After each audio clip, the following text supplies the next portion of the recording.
In this episode, we'll discuss quantum observables and how they are related to operators. Let's start from a simple example, which we'll call a discrete quantum game. That particle has the following wave function. It's non-zero only on this segment. We want to measure the coordinate of the particle, but our detector is not very accurate. It can resolve only these 5 regions. So, making a measurement, we get the ordinal number of the bin where the particle had fallen. So we define the observable A as number of the bin. This observable takes the values from 1 to 5.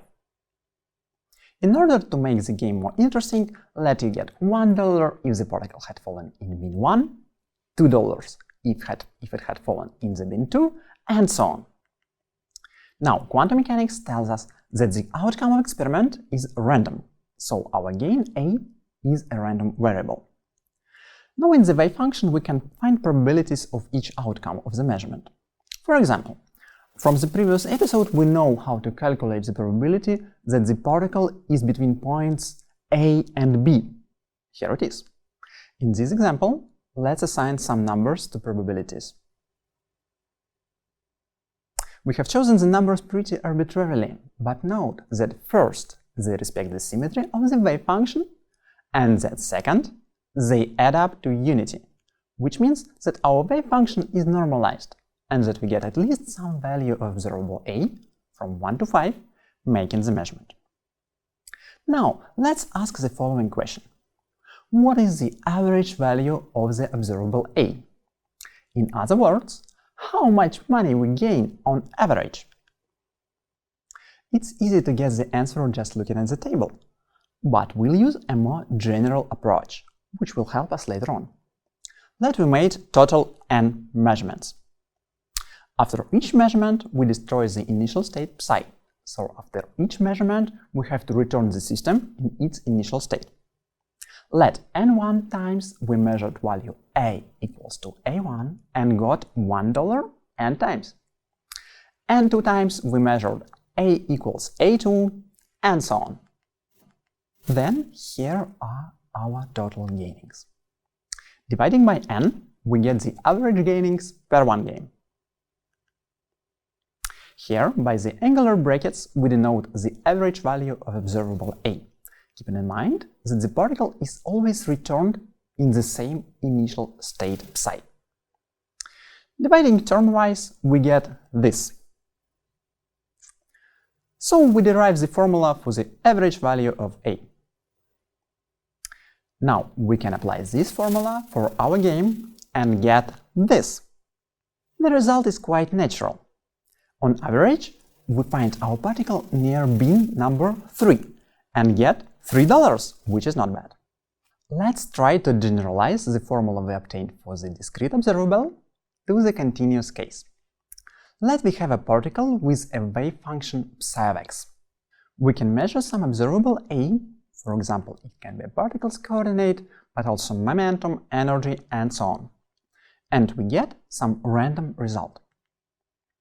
Then we can return the particle in the state with the original wave function and repeat the measurement. Now we can ask a question. What is the average value of the observable A? To answer this question, let's explore the analogy between the discrete version of quantum mechanics, discrete quantum game, which we considered a minute ago, and the continuous version of quantum mechanics. In the discrete case, we have discrete index I, and in the continuous case, we have continuous variable x. In the discrete case, we have the condition that the total probability is 1. In the continuous case, it is called normalization condition for the wave function. Here, P sub I is the probability of finding particle in bin I. Note that this probability can also be written as a modulus squared of some amplitude, but we will not do it now. Its continuous counterpart is the probability density. Instead of sum from 1 to 5, we have integral from -infinity to infinity. Here we have possible values of observable A sub I, so its counterpart is some A of x. Here is the formula for the average value we have derived, and here its continuous counterpart. Consider some examples. The simplest example is to consider a constant observable that equals to 1 independently of the measurement. Calculating its average, we see that by the normalization condition it is just 1, as it of course should be. A more interesting example is a equals to x.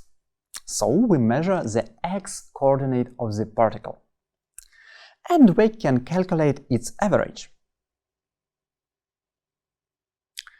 As another example, it would be interesting to calculate the average value of momentum. We want to write something like this. But what is this p of x? It turns out that it cannot be an ordinary number, but rather an operator. Let's try to find out what is the precise form of this p of x. We found that in order to find the average value of momentum, we need a concept of operators. By operator, we understand something that acts on a function and produces a new function. We'll usually write it in this way. We distinguish operators by these hats. For example, a unit operator, 1, acts on psi and produces the same function psi. So basically it does nothing. Another example, the operator of squaring. It acts on psi and produces psi squared. More physical example is the x-coordinate operator. It just multiplies the psi function by x. Using the coordinate operator, we can write the average value of x-coordinate in this way. So, for the first time, we meet the postulate of quantum mechanics, which tells us that every physical observable has a corresponding operator which acts on psi function. Let's try to construct the momentum operator, such that its average value is something like this. Let's try to guess the form of this p operator. Consider a plane wave with the corresponding time-dependent wave function. Here it is. Here, omega naught is some particular frequency and k naught is some particular wave vector. Using the relations between momentum and wave vector, and between energy and frequency, we write the wave function in this way. The corresponding coordinate-dependent part is just this. For a given p naught, when measuring particles' momentum, we should always get this value p naught. Therefore, the average value of p operator in the plane wave state should be p naught. Note, however, that this wave function is non-normalizable. The reason is that there is no ideal and infinite plane waves in nature. Indeed, integrating psi modulus squared, we get infinity. However, we always can consider finite wave packets, so plane wave is still a very useful concept.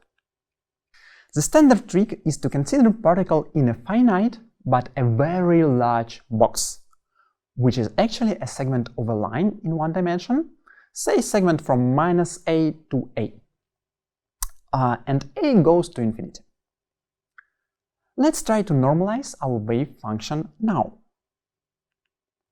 Integrating only from -a to a, we get this, and then find capital A.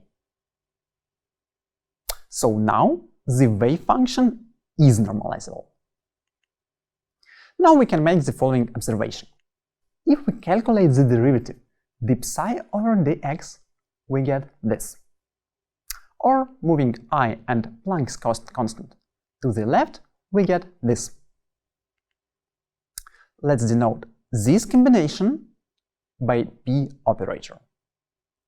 So the p operator just takes the derivative of the function and multiplies it by -i h bar. Let's check whether this choice of P operator gives the right answer for average value of momentum in a plane wave state. Begin with the formula for the average. Substitute psi star, P operator, and psi. Take the derivative. These factors cancel, and we obtain P naught, just as expected. So that the choice of P operator we made is reasonable.